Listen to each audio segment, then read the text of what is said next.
प्रतिष्ठाय रामकृष्णाय ते नमः। जननीं शारदां देवीं रामकृष्णं जगद्गुरुं पादपद्मे तयोः श्रित्वा प्रणमामि मुहुर्मुहुः। नमः श्री यतिराजाय विवेकानंद सूरये सच्चित् सुख स्वरूपाय स्वामिने तापहारिणे। With the blessings of Bhagavan Sri Ramakrishna Dev, Holy Mother Sharda Devi and Swami Vivekananda, we are starting this today's program. We very heartily welcome you all. The program will start with the Vedic invocation by the monks of the Ramakrishna order. Shri Gurubhyo Namaha Hari Om Sahana Bhavatu Sahanau Bhunaktu Sahaviryam Karavavahe Tejasvinavaditamastu ma vidvishavahe. Om Shanti Shanti Shanti Hari Om. Bhadram karne shrunuyama deva Bhadram pashyemakshabhirya jatra Sthirairangai stushtuvagun sasanubhi Vyashema deva hitai yadayuhu Swasti na indro vriddashrava Swasti na pusha vishvaveda Swasti nastaksho varishtanemi Swasti no brihaspatir dadatu. Om Shanti Shanti Shanti Hari Om. Purnamada Purnamidam Purnat Purnamudachyate Purnasya Purnamadaya Purnameva Vasishyate. Om Shanti Shanti Shanti Hari Om Tatsat. Sri Ramakrishna Arpanamastu. As you know, we are organizing this program with the help of and collaboration with the Somaiya, Dr. K. Somaiya Bharatiya Sanskriti Peetham, Mumbai, and we are very happy that Dr. Shantilal Somaiya is with us, and I will request him to inaugurate this seminar by lighting the lamp.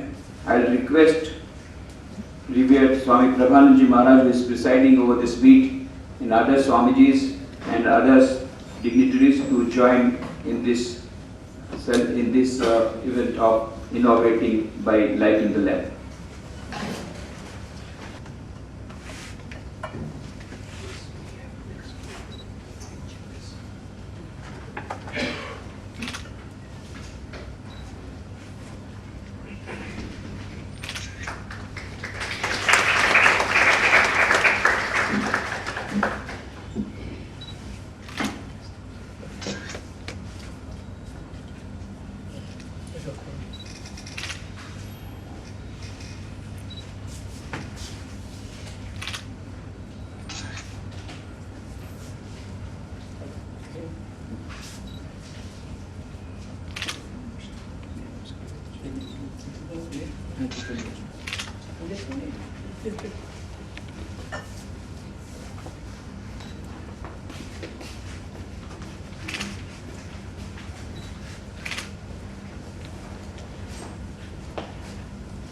This interfaith meet, I request him to come to the dais.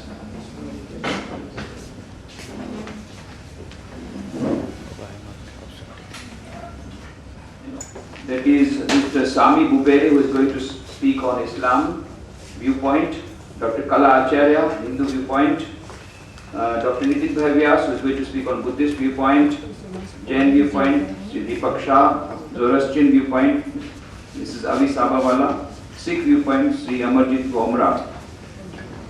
All of you are please requested to please come.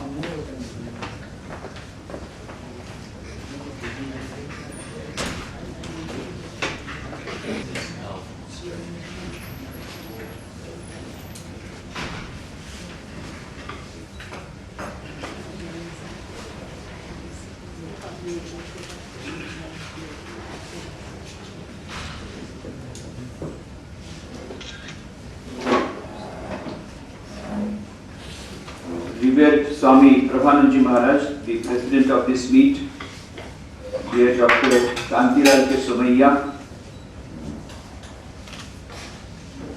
dear Professor Veswat Kahil, dear Mr. Sami Bubere, dear Dr. Kala Acharya, dear Dr. Nitin Vyas, Archbishop Fernandez,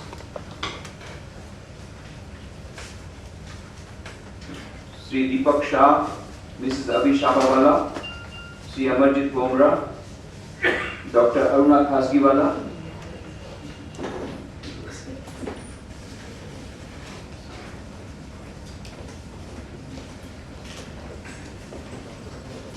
the other monks present here, other dignitaries present here, dear sisters, brothers, dear friends.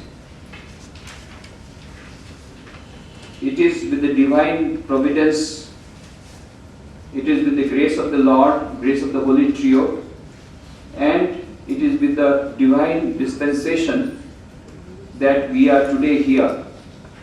When I say this, it is in a literal sense. Why? Because 2 weeks back I did not know that we will have a meet like this. On 6th of August, I was at Belur Math and I talked to the General Secretary Maharaj of our Ramakrishna Math and Mission Swami Prabhanandaji Maharaj. I requested him that every year 11th September we have an event, every year we celebrate it, because Swami Vivekananda gave that historic speech at the World's Parliament of Religions, and because you have been inspiring us to hold interfaith meet, why not you come and you preside over the interfaith meet? He said, your proposal is very good, but I am scheduled to be in Brazil on 11th September this year. So I lost all hopes. And I thought we will have a celebration in our own ashram in a small way. But then I came to know swine flu is very bad. But because of that, his visit was postponed to Brazil. And as soon as I came to know, I rang him up, Maharaj, the visit has been postponed. Now you have to come. He said, okay, you give me some time. And finally, he agreed to come, and we are so happy that he is here with us today. And it is with divine dispensation, with a divine plan. So when we got his confirmation, then we started the process of getting the other speakers. And you already got the invitation card. They are all, first of all I contacted Dr. Shantilal Somaiya that Swami Prabhanandaji Maharaj himself is coming. It will be a good opportunity for you to meet him. Why don't you come? And then he said, okay. And we had a we said we will jointly organize this seminar because we wanted to join hands because they have been inviting me for so many of their international interfaith dialogues for last few years. Not only that, they have been having these programs, the interfaith dialogue for these programs for a long time. So they are experts. So I thought, why not we take the help of their expertise. They know so many good speakers and they would bring the speakers, and this thing has clicked because today we have amidst us one very good speaker about whom yesterday we did not know that he would be here, and he is here. That is also through divine dispensation. The Jet Airways pilots, they went on strike, very bad thing, but again what happened that because of that his visit to Australia, back to Australia, was postponed by one more day. That is, I am talking about Professor Veswat Kahil. He is the Melbourne Program Director of the Parliaments of the World's Religion, 2009. And he has to travel all over the world. And so he had come at the invitation of Dr. Shantilal Somaiya. And because he had come there, and since Shantilal Somaiya was coming here, we took this opportunity, why don't you join? And that is how he has come, and Professor Veswat Kahil is with us. Very nice. So we heartily welcome Professor Veswat Kahil on behalf of all of you, on behalf of Ramakrishna Mission Vivekananda Memorial Vadodara. We offer our humble pranam at the feet of Swami Prabhanandaji Maharaj, who has come all the way from Kolkata.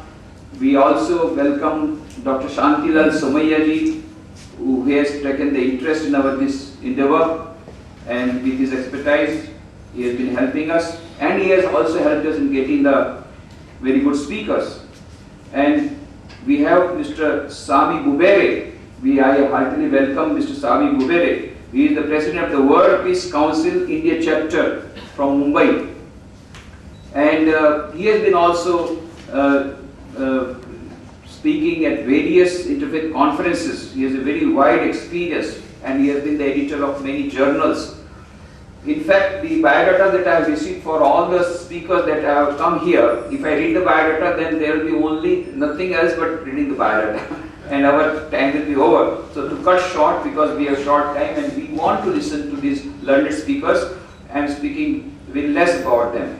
We have Dr. Kala Acharya, the director of KJ Somaiya Bharatiya Sanskriti Peetham Mumbai, who has organized many interfaith conferences and many such conferences, and she has got a great experience, and she has been devoted to the cause, so much so that she has become almost an ambassador for the interfaith conferences, and literally she is the ambassador for the World Parliament of Religions to be held in 2009. She has been officially acclaimed as the ambassador from India, on behalf of India. So we heartily welcome Dr. Kala Acharya. We also heartily welcome Dr. Nitin Vyas. He is the Dean of the Faculty of Arts, Maharaja Sayaj University of Baroda, and he is going to give his views on Buddhism, that is Buddhist viewpoint, the interfaith harmony from Buddhist viewpoint. The subject is interfaith harmony, and on that he is going to his viewpoint. We also heartily welcome Sri Deepak Shah, General Secretary of All India Jain Yog Mahasangh. He also at a very short notice kindly agreed to come. We heartily welcome him. Mrs. Avi Sabawala, she is a corporate trainer, and she also agreed at a very short notice to speak on Zoroastrian viewpoint on the subject of interfaith harmony. And from the Sikh viewpoint, Sri Amrajit Bomra, who is the General Manager of Reliance Industries Limited, Vadodara. He is with us. We heartily welcome him. We also heartily welcome Archbishop of Gandhinagar, Father Fernandez. In fact, he was so busy. Just now he telephoned me about a few hours back that Swamiji, if I am late, please excuse me.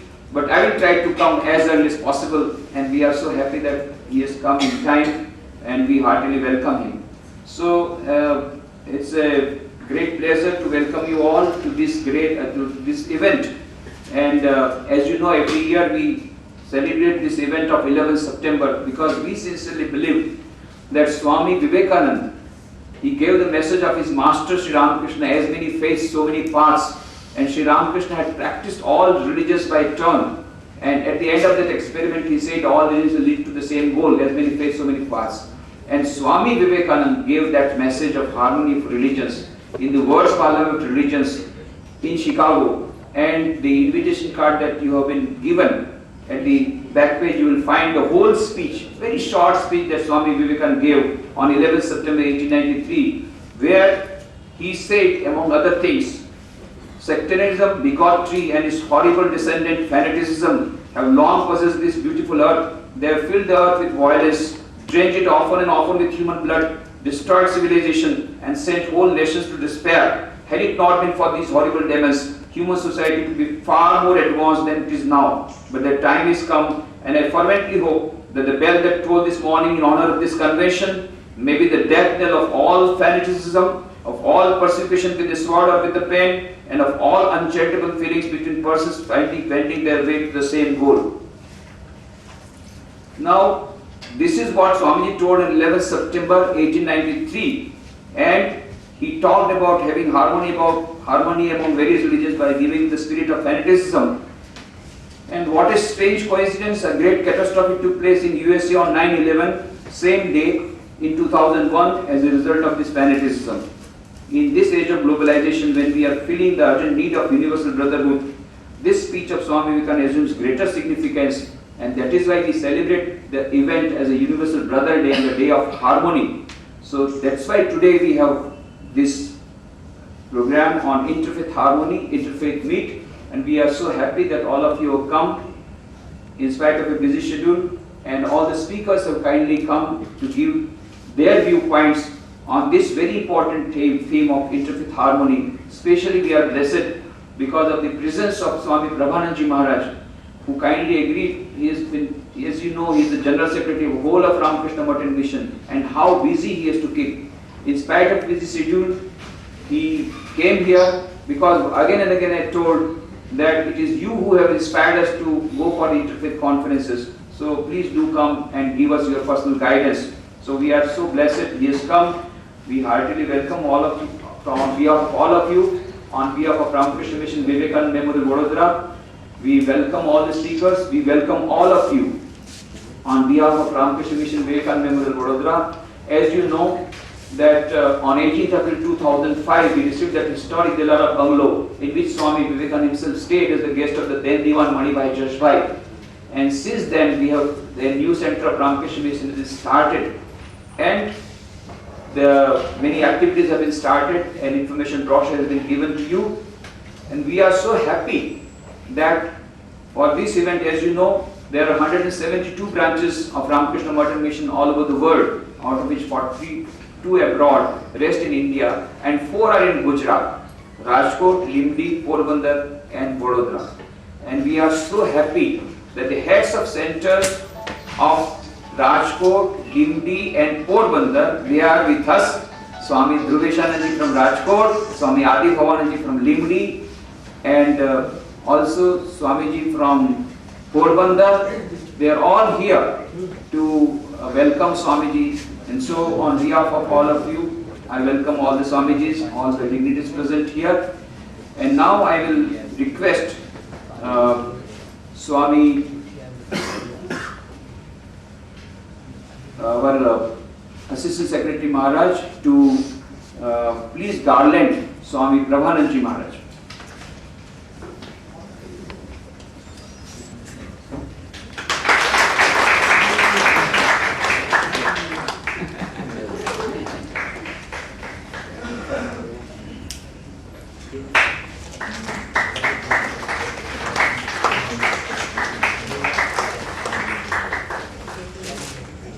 I will request Swami Apradipananji to give a bouquet to Professor Westmore Cahill,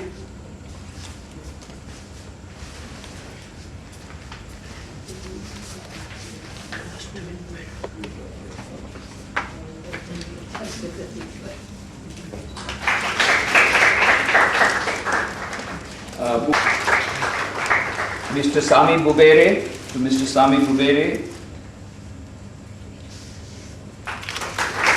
to Dr. Nitin Bhai Vyas,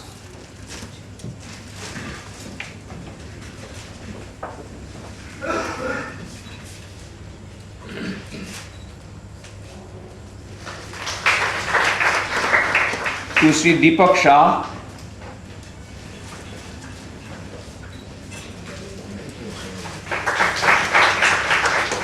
to Sri Amarjit Bomra,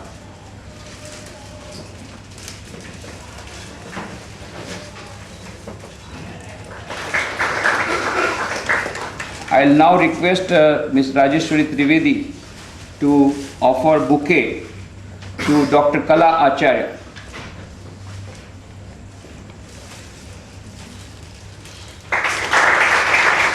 And to Mrs. Avi Sabawala.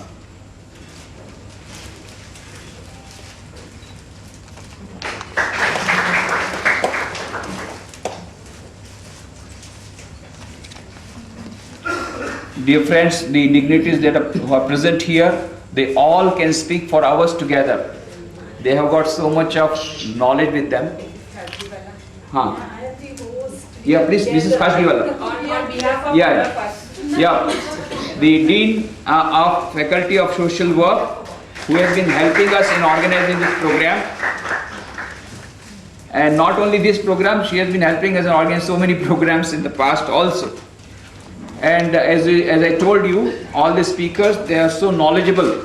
We would have liked to take the full benefit of their knowledge, but the time is the constraint, since we have to have the program, a very short program, and That's why we have requested all the speakers to stick to the time of 7 minutes, unfortunately. So I hope we will be able to finish the program by time. So first of all, I would humbly request Dr. Shantilal K. Somaiya to give his inaugural address.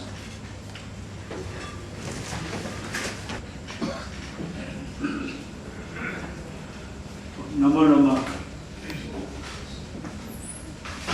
Pujya Swami Prabhananji Maharaj, Pujya Swami Nikeswaranji, who is my host here, and Archbishop Chancellor Fernandez. I met him a number of times.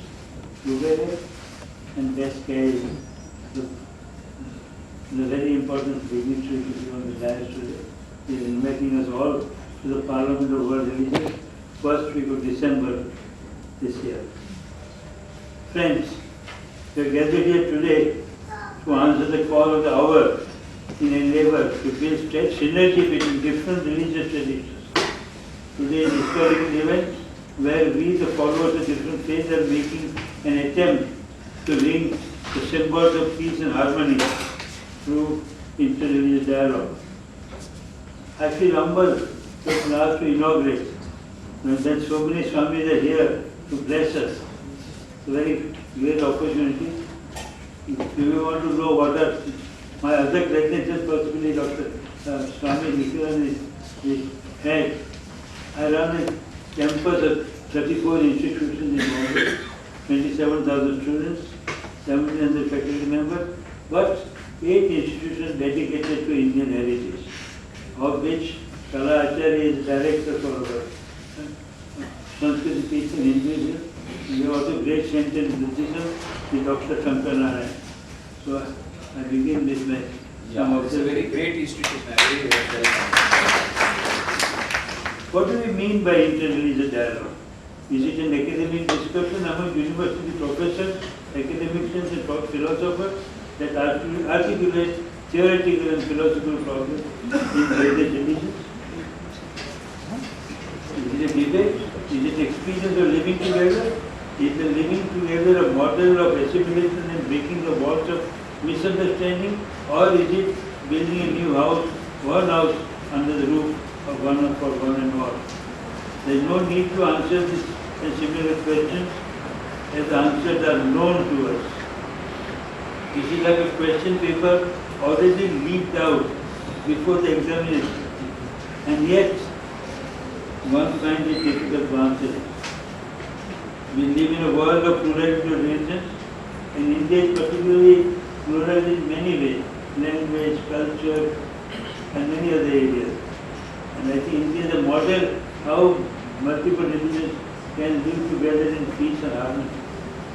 We in India have an age-old tradition of deep and relevant insight for helping us to understand the phenomenon of religious plurality. Since the era of the Vedas, we have been exhorted by our ancient seers that the truth is one, for the wise men speak of it variously. Eko Sadvipra Bodha Vadanti. As the leaders of different faiths are assembled here, I strongly feel that the message of unity in diversity has been realized. All those who are participating on this occasion are committed to the noble cause of peace through dialogue. Dr. S. Radhakrishnan, the great philosopher and former president of India, observes all the religions of mankind under the stress of modern thoughts are moving forward to a realization of the spirit of religion and reaching forth to the human fundamental and lasting verities of truth and love. Many of their followers are slowly realizing that exclusiveness is blight on religion. Any religion which generates pride and sense of intolerance is not authentic. We must develop a spirit of cooperation among the different religions. Mutual respect helps us to interpret other religions at their best and learn from them. We cannot have respect for another religion when all the time our attempt is to obliterate it. We should not try to undermine faith and allegiance of other people. how true is Ramakrishna's statement. Similarly, 1893, the statement of Swami Vivekananda rings true as if his whole speech mentioned today. So the all relevance is known over 100 years. Question is, what are you doing about it?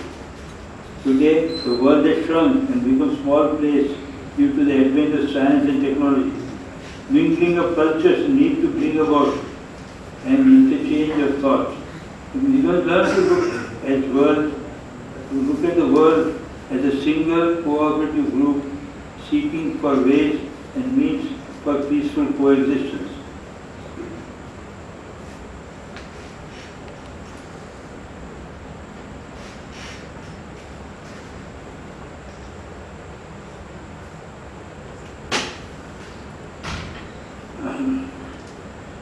Today the world has shrunk and become a small place due to the advent of science and technology. Mingling of cultures need to bring about an interchange of thoughts. We must learn to look at the world as a single cooperative group seeking for ways and means for peaceful coexistence. The whole world therefore is to be considered as one single family. The Vedic vision, Yatra Vishwam Bhavatya Ikinidam, that is the universe being one common nest, should be practiced, put into practice. The interdependence of people and the challenges of the era have made it imperative that we work together. Dialogue aims at breaking through the mist of misunderstanding and distortion between different religions. It endeavors to usher in a dawn of cooperation, acceptance and respect in the era of confusion and strife. In this context, I would like to quote a message from Inter-Religious Assembly held in October 1999 in Vatican, which I have privilege of participating. I quote, "We are conscious of the urgent need to create a new spiritual consciousness for all humanity in accordance with the religious traditions, so that the principle of respect for freedom of religion and freedom of conscience may prevail. Time has now come that we concentrate on similarities of teaching of religions. Variations in religious practices should not hinder us from coming together. To continue the process, one has to follow a few norms. In my opinion, as President before your consideration, dialogue should be based on cordial relations between two communities. Both the communities should foster mutual respect for each other's religion. 3. Dialogue must focus on conceptual similarities between the faiths. However, it must be taken into account identities of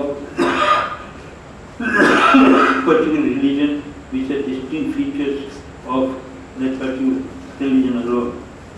The issue that will cause conflict, that many should be taken into account to find solutions. The factors that cause friction in religion are sensitive, hence utmost care to be taken while dealing with them.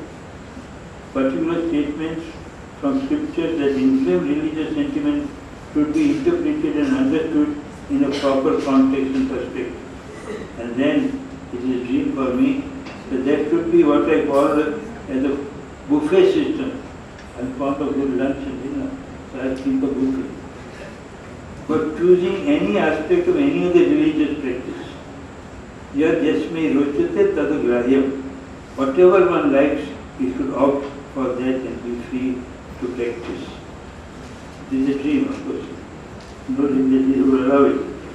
I would go a step further and suggest that boundaries of religion should by and by fade away, and one should be allowed to adopt and practice from any religion in addition to his own. And I am following what I would say, what happened in Japan. Japanese girl wants to marry in Christian tradition. She wants to be married in Buddhist system. There the system of the exclusiveness which Ramakrishna mentioned is not there. The religion is come from the Abrahamic religions from West. Over there, nobody insists why are you doing this, why are you doing that. They adopt. And I do believe in future, when the religions really come to understand each other, each should be able to adopt some other religion. That's the way the unity of the world can be fostered.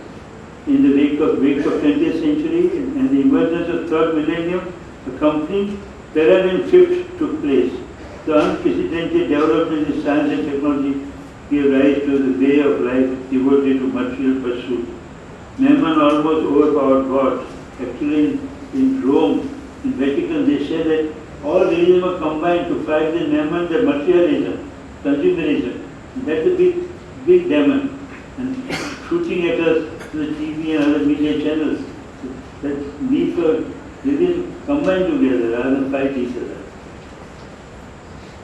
Today, a new religion in the form of materialism is endangered traditional religious faith, and hedonism has replaced spirituality. In the blind pursuit of wealth and prosperity, the natural resources are being plundered, and the survival of the earth is at stake. Nature is under siege, and has become imperative for the combined force of all religions to invent a new paradigm for peace and harmonious coexistence based on their intrinsic unity. Interreligious dialogue has prime place in this pursuit of peace and harmony. When the world is witnessing the phenomenon of religious extremism as one and the total loss of faith as the other, time has come for all of us to accept the paradigm of respect for all religions and freedom of religious belief, dialogue and understanding to replace wanton destruction. The problem is to deal this step by step, and if we walk in unity, a day is not far from when conflict issues will be resolved. With these words, I am privileged to inaugurate this session. Thank you.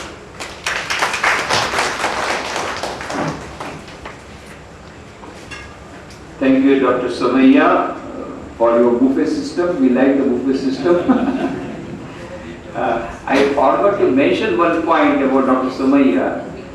I asked, he is also not only the chairman of KJ Somaiya Trust, but also the vice president of the Vidya Vihar, having such a big educational complex, having 25,000 students.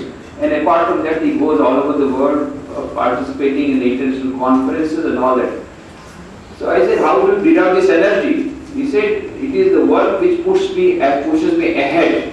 So he is 82 years young. Can you understand? 82 years young, not 82 years old. So thank you very much, Dr. Shantil Somaiya. And we are so happy that Professor Westport Kahil is with us with a divine providence, divine grace that yesterday I did not know that he will be here, and he is with us, and with our request immediately he agreed. So, and he is, as I told you, the Melbourne Program Director of the Parliament of the World's Religions 2009, and he is a professor, very richly renowned professor of a very, very famous university in Melbourne, and he has been also traveling a lot. In fact, as I told you, his schedule was to go by tonight, 11 o'clock, he was to fly from Bombay, but now, tomorrow night, 11 o'clock, he will be flying, and tomorrow morning, he will fly from here to Bombay. So, it is also divine providence that he is with us. So, we are greatly privileged. So, we heartily welcome Professor Westport Kahil, and I humbly request him to give his speech. Professor Kahil.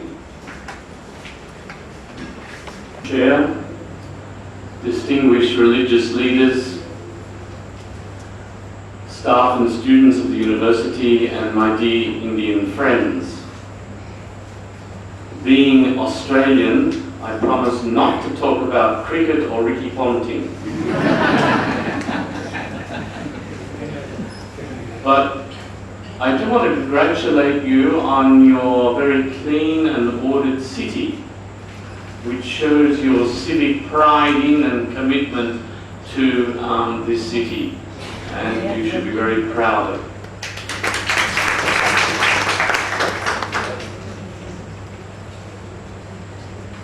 The 1893 Parliament was seen as the dawn of religious pluralism because it was the first time in world history that religious leaders from East and West met in Chicago, as it happened, and in formal dialogue. And it happened, it began almost to the minute 108 years before the attacks on New York and Washington. And it was the first truly global event, interfaith event. And it highlighted how diverse is humanity, especially in religious terms. And it was generally acknowledged that the star of the show was Swami Vivekananda. And so it gives me great pleasure to come here and see the link between this city and Swami Vivekananda and the Parliament. He began his first speech, and you can see it on the back of the leaflet, and I hope you read the speech, with the electrifying words for 1893, "Sisters and brothers." And the Chicago press of the time dubbed him the cyclone monk from India. And during his speech, he used a very powerful image from the Bhagavad Gita as the different streams having their sources in different places. All mingle their water in the sea, O Lord.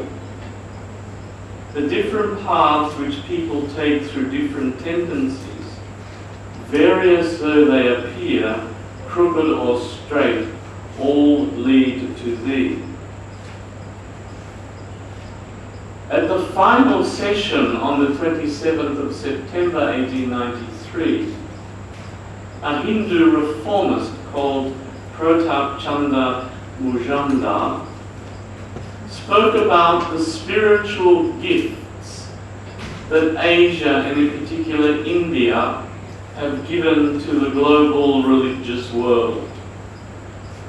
And quickly, those 6 gifts, as he outlined them, are that Asian spirituality communes with the Spirit of God who fills all creation. And nature is God's abode and God's image. For, as he said, Asia is one with God. The second Asian gift was introspection, by which the Spirit of God generates attitudes of blessedness, divine blessedness. Thirdly, that a prophetic fire is kindled within each person. And the philosopher in particular has become the seer, the holy person who has gone beyond logic and observation. Fourthly is the notion of the supreme and universal spirit manifesting itself as reason and love and righteousness and joy, leading to wisdom and the spirit of truth.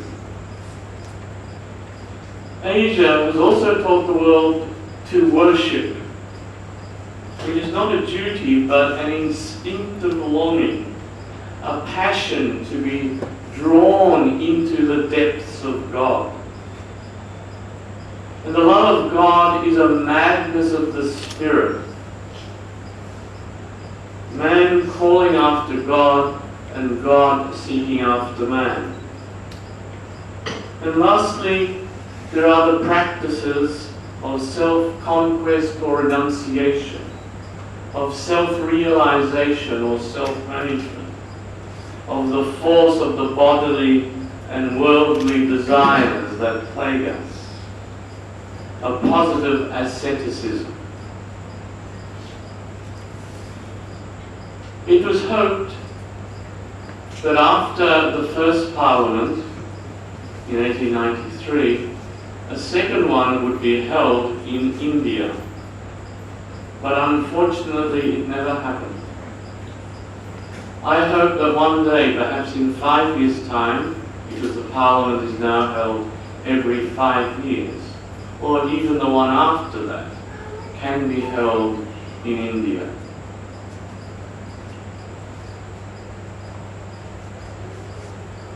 The Parliament this year from December the 3rd to December the 9th in Melbourne will have as its theme, make a world of difference, hearing each other, healing the earth. So the emphasis is on making a difference, because religion is very important. Despite the false predictions of the atheists that religion would die out during the 20th century, in fact, there has been a resurgence of religion, not least in Russia and China and in other parts of the world. And religion is important because it adds to the social capital, the social wealth of a nation, through what it teaches about values, norms, behavioral guidelines.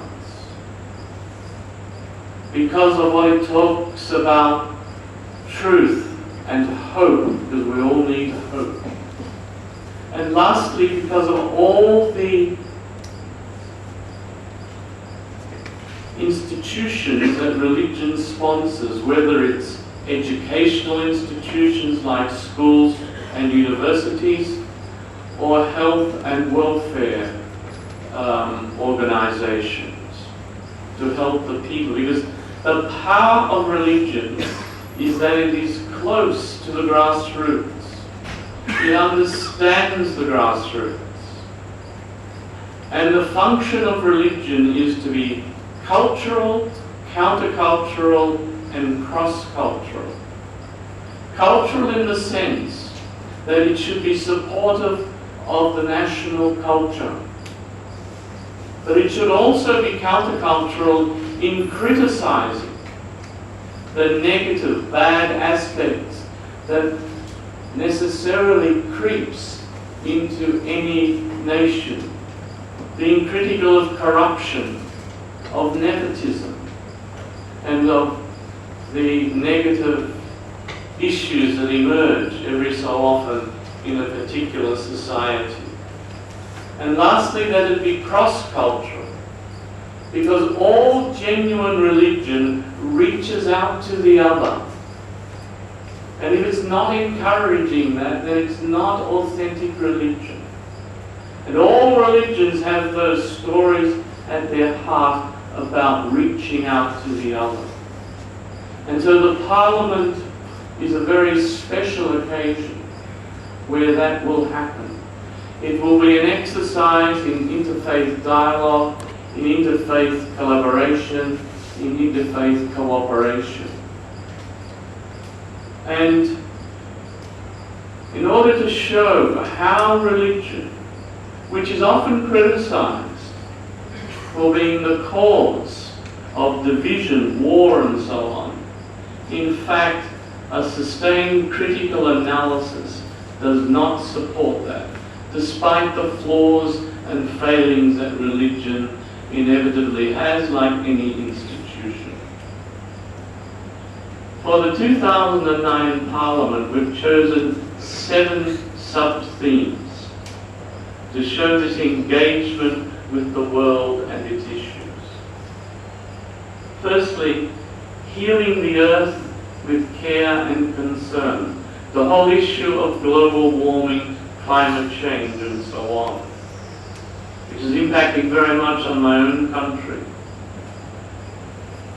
Secondly, and this is going to be a special feature of our Parliament, and one reason why we won the bid to stage the Parliament, is reconciling with the indigenous peoples, the Aboriginal, the tribal peoples spread across the world. Thirdly, overcoming poverty in a divided world, because it is mothers and children who are the main victims of poverty. Securing food and water for all peoples.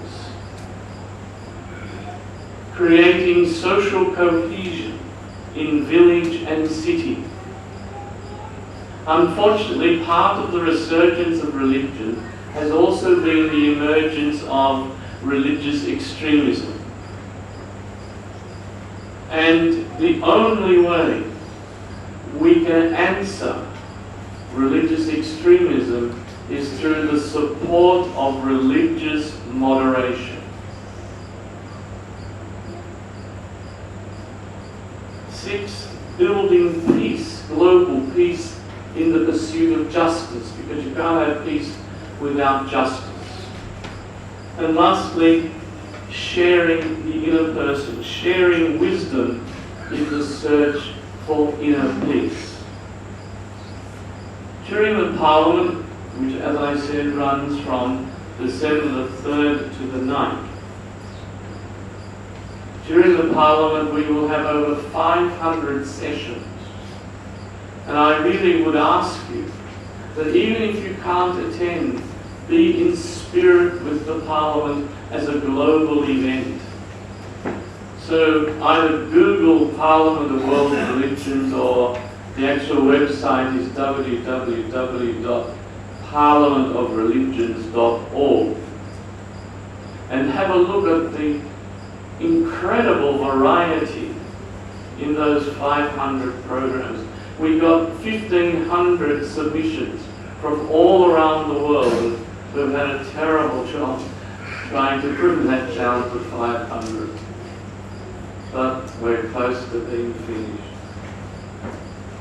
So, in conclusion, what we are trying to do is to provide participants, and this is not an event for religious leaders like these people here. It's for everyone. It's a popularist event. It's a democratic event.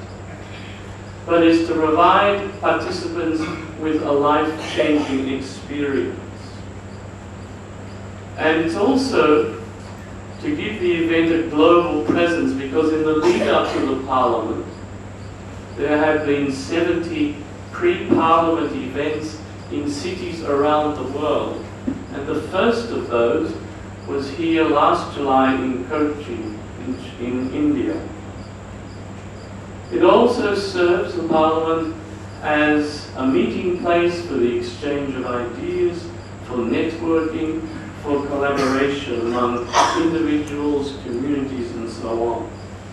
And what it aims at is to try and get commitments from those who participate, that those who take part in the Parliament will go back and commit themselves to doing this and that and that to change their communities for the better. So in conclusion, I want to reiterate the point I made before. We have to be committed in the fight against religious extremism. We have to be committed to religious moderation. Nothing more and nothing less. And your presence here today is a sign that you are committed to that process. I would love to see all of you at the Parliament. I know that's probably not possible. But I do have here some brochures, which some of you might like to take. But really, what I suggest you get on the website and click on the right-hand side where it says, I think, days of the week or something, and have a look at the programs for each day of the Parliament. There's just over 200 there at the moment. We'll double that within a few weeks, and you'll get a great variety. So, thank you for inviting me. It was at the last moment, but we can thank the pilots of Jet Airways for getting me here. So thank you very much.